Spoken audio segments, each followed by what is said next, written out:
Hi folks, Alex here, and today we're going to look at 4 new OLI ukulele models.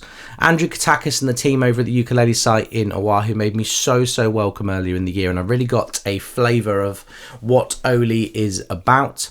Andrew and the team there, along with completely separate as an entity, his brother Noah, who produces Pono and Kulau ukuleles, have been a mainstay in the ukulele world since, well, I've been here since 2008, and they've been here even longer than that. The ukulele, all of the variations of that word are really in their DNA, and it made absolute perfect sense a couple of years ago that Andrew would seek out the help of master luthier Ryan Condon in Java, Indonesia, and produce his own limited lines of ukuleles.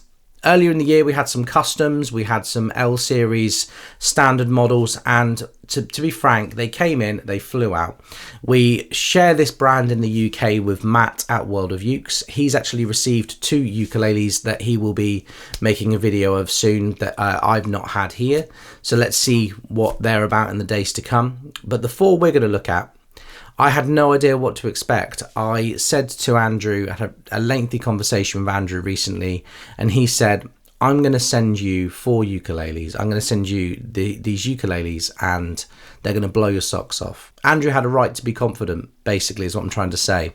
One of the ukuleles we're going to look at today, the black, moody, stained mango ukulele, we had in a baritone size earlier in the year. And it was the first OLI that we sold at a guitar show 2 or 3 days after it arrived. So it was good to have a tenor version of that in stock at last. But we're also going to look at something made of Hawaiian Milo for the first time. A wood that I've seen before, but never had anything that I could show off and sell here at Southern Ukulele Store. So excited to show that to you.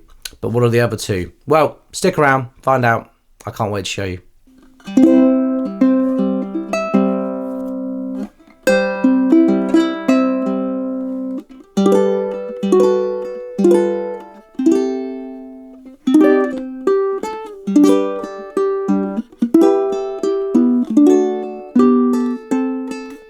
Next up today, let's take a look at this L1, a special edition model. This is the L1 SP TMG BK. Let me unpack that. L1 is because it's a ladder braced ukulele. It's a 1 series ukulele because of the aesthetic detail we'll go into shortly. The SP is because it's a special edition. The TMG is because it's a tenor in mango, and the BK is because it's been stained this really lovely gothic black colour. In this room, it doesn't necessarily show up the wood grain, but this is a translucent black going through and showing off the figuring and the detail in the wood underneath very nicely. This is a special edition of the most popular ukulele in the range, the L1 TMG, which is a mango tenor. If you think of the Flight Fireball, you think of the Kala Night Owl, and you think of all the ukes up to 500, 600 pound that are made of mango and how popular they are these days, the L1 series, I want to say slightly more upmarket ukulele than that. Price wise, it's like another 30% on top of a Fireball, but what you get is something that has more tuned bracing and a bit more resonance to most people's ears. And this model here in the black kind of ticks all the boxes because it gives you a completely unique look at the same time. You have a simple maple rosette on this ukulele, an ebony fingerboard. It's a radiused ebony fingerboard with these side markers that are wrapped around the edge, really lovely side markers, going up to a black Makassar ebony faceplate with the OLI logo. You have black Goto planetary tuners, and then you have here the mahogany neck with an ebony cap on the back. You have the side sound port here, so the player is the one getting the benefit of the sound of this ukulele, and it does sound really bloody wonderful. So let's give it a play and see what you think.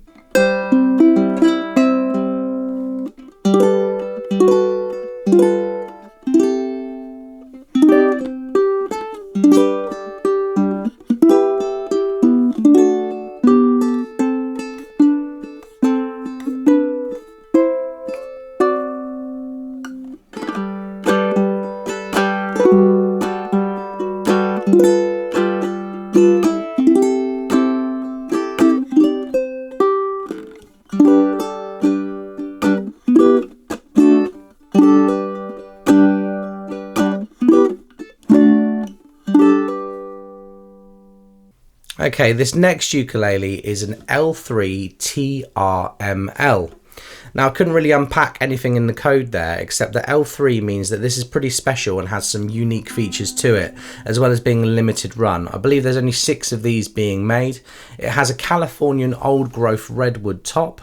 So this is reclaimed redwood with Hawaiian Milo back and sides, which is a wood that I've not had here before on site.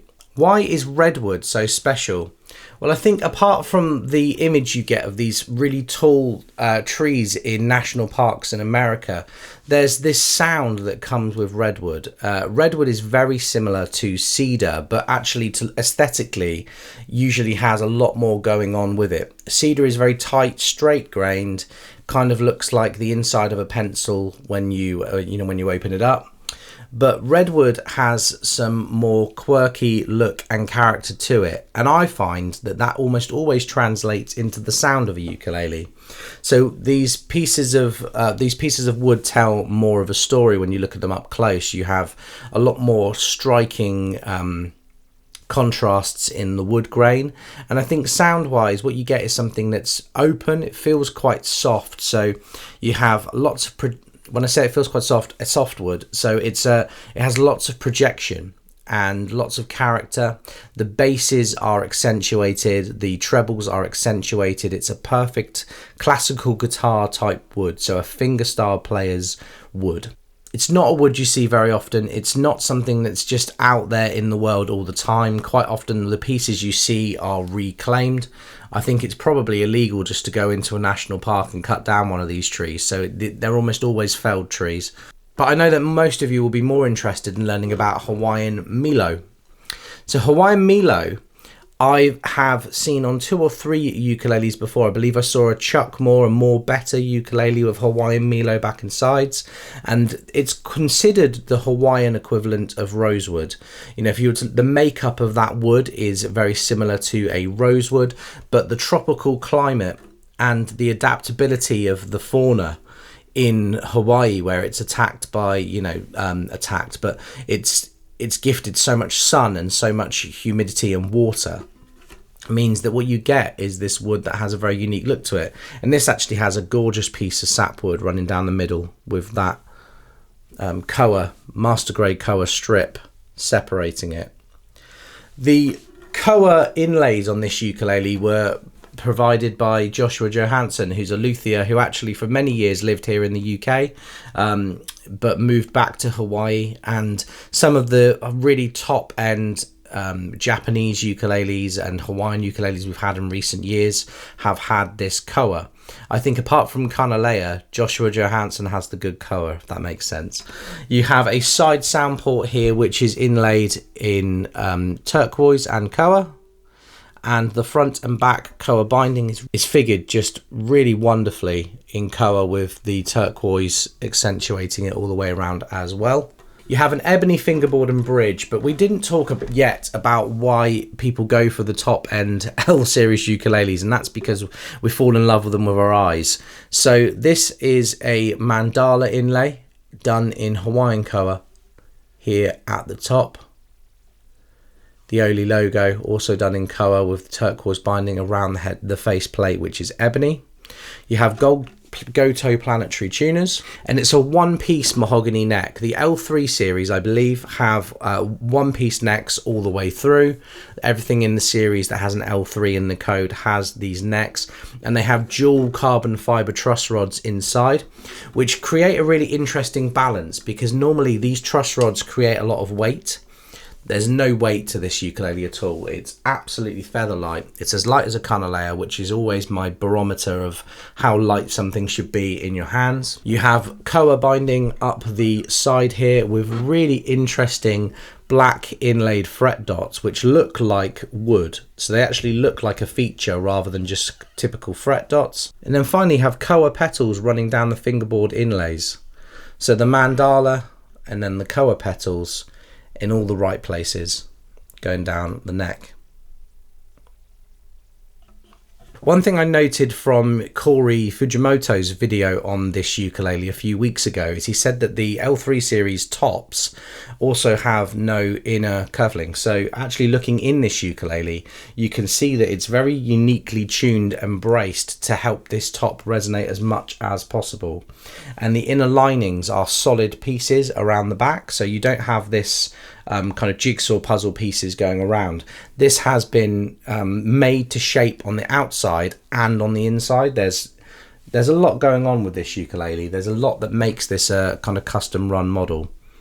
And yeah, you're sick of hearing me talk about it. So let's give the L3 TRML a play and see what you think.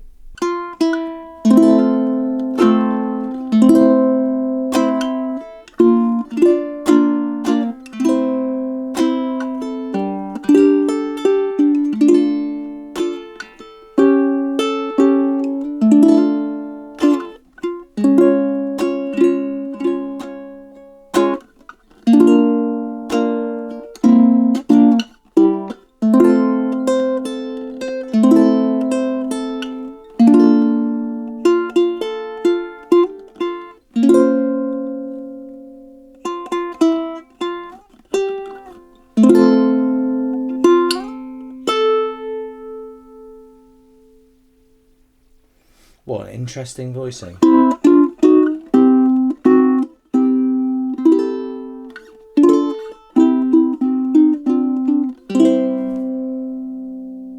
Lovely, lovely wood.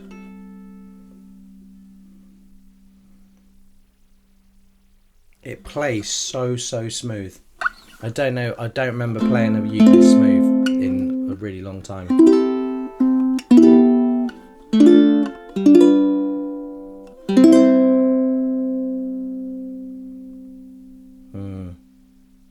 Yeah, that's good.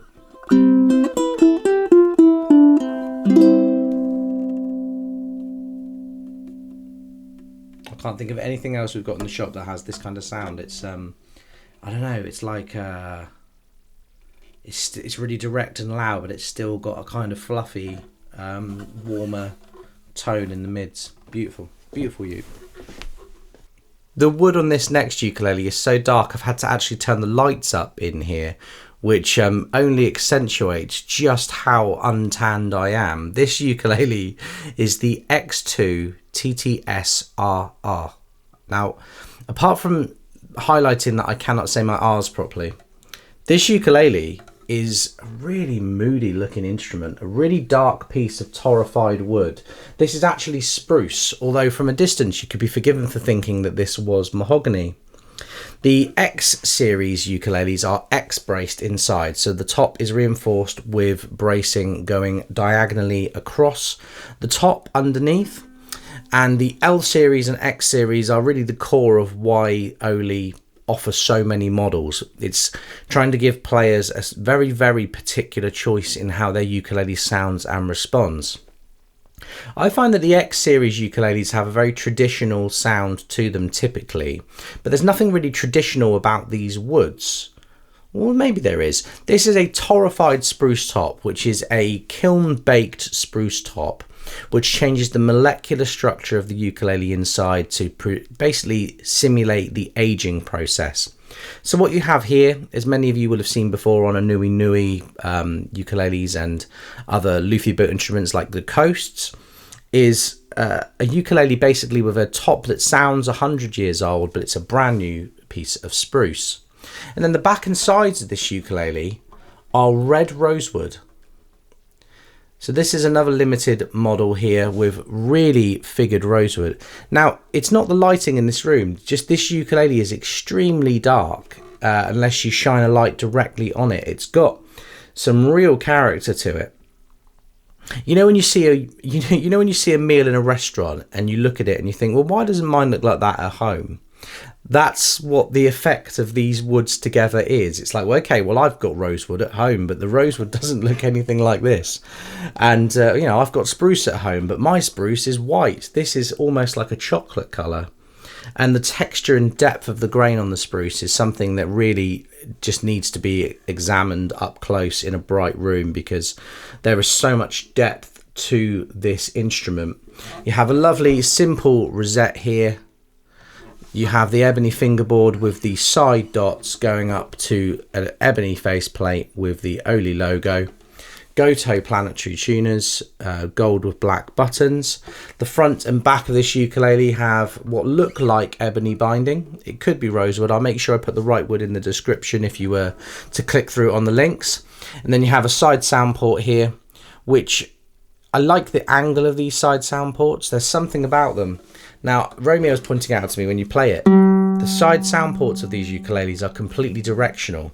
If you were to hear and you play it, you can hear with one ear the sound go up past you very, very quickly. There's lots of attack from the side port on these ukuleles.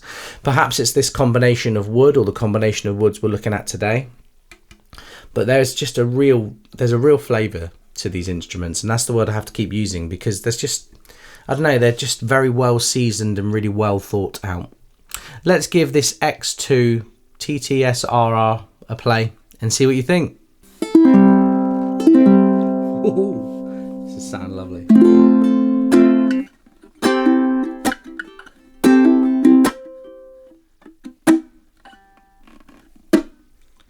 It's very percussive.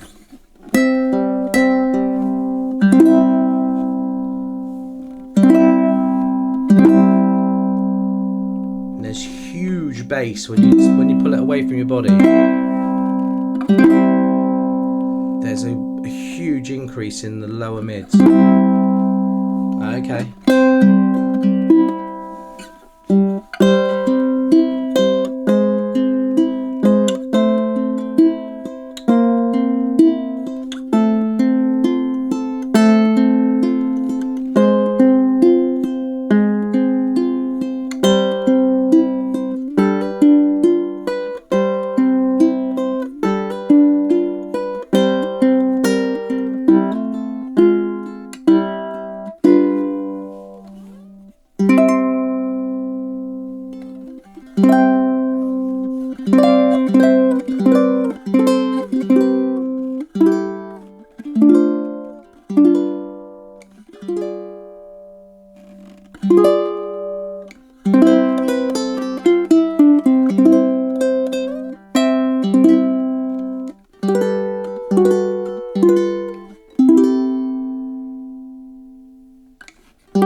If you like to record ukulele and get a really wide range of sounds out of it,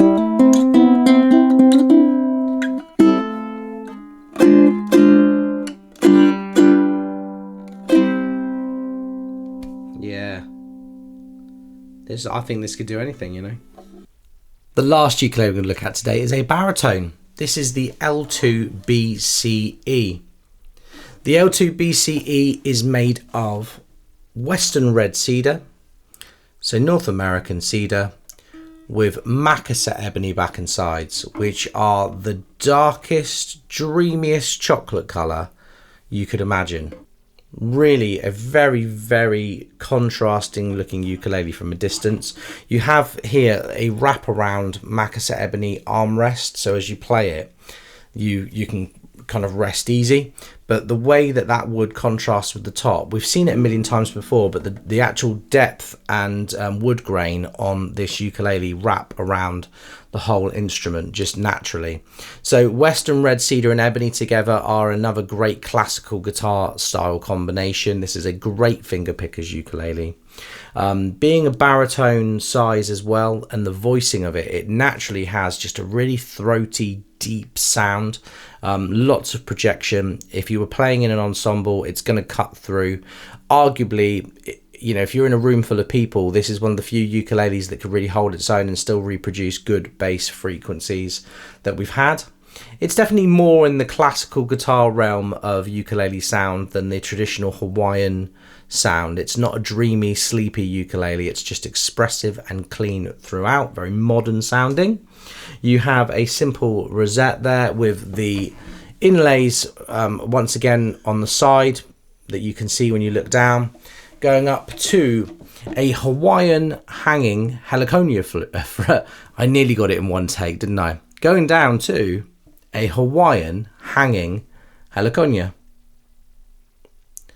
So a really, really cool inlay there. Hawaiian hanging heliconia as well is a great name for a band or an album. If you haven't thought of the name for your band or your album yet, you're very, very welcome. What a great looking headstock inlay that is.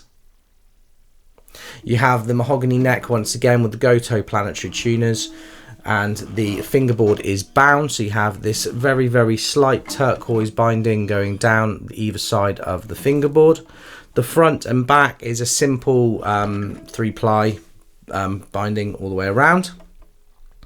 But this ukulele is just very direct. It knows what it wants, and I admire it for that greatly. Lovely sounding uke, as you're going to hear now. This is the L2-BCE.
There you have it, folks. We've looked at 4 new OLI ukuleles. Which one was your favourite?